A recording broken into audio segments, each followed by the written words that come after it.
Oxfam, in partnership with Femiright Uganda Women Writers Association, launches a No Time to Mourn, a collection of short stories, memoirs, poems, artwork, and photography by 41 women living in South Sudan and across the diaspora in commemoration of the 16 days of activism against gender-based violence in Arua city. My first time being a refugee came by default because I was born in a refugee camp. My parents had run for safety from the southern Sudan, now South Sudan, due to the continuous armed conflict. In 1989, they arrived in Kitgum in northern Uganda, where there was a transit camp, and they later transferred to Agojo refugee settlement in a Jumeni district.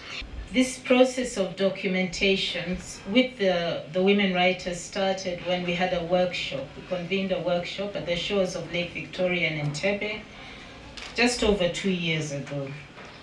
The development of this anthology of poems for me it's more than a book. I would describe it as a labor of love. The zeal, the energy, the passion which these women demonstrated as they were documenting their thoughts, their experiences in conflict, real experiences in conflict, and experiences of the impact of conflict, living as a refugee, issues of identity, where do I belong?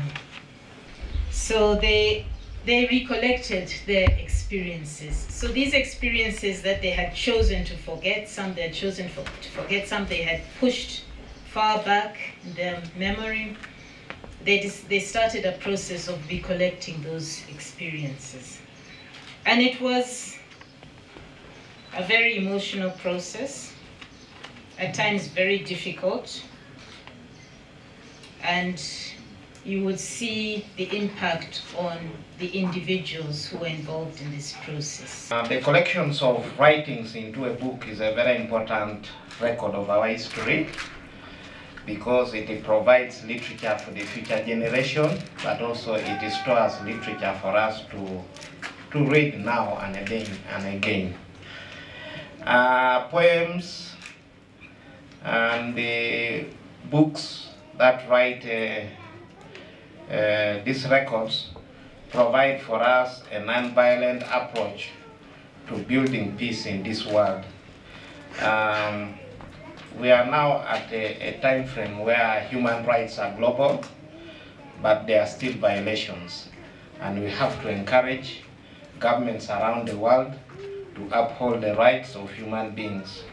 Literature is the basis of communication, and it brings to us conscious media coverages, building knowledge or a knowledge base for our community and storing it for future use. I would like to thank Femiright for providing a platform for women's writings and to bring forward issues of concern, particularly for refugee women writers. What we need to do is to intentionally train young women to write in good English and to write literature, and it needs to be women with passion, and or to coach them to write very well, to become good writers. And for now we have been talking about refugee women, but in this country we have a policy that we must assist both refugees and host communities. So I call upon Oxfam to also mentor and coach the host communities also to write their stories. Oxfam supported the book as part of its peace-building initiatives and broader humanitarian work. This publication will contribute to the honest dialogue about the impacts of discriminatory gender norms, conflict and displacement of South Sudanese women and the country. Reporting for West Nile Television, I am Mukumaringa Christine.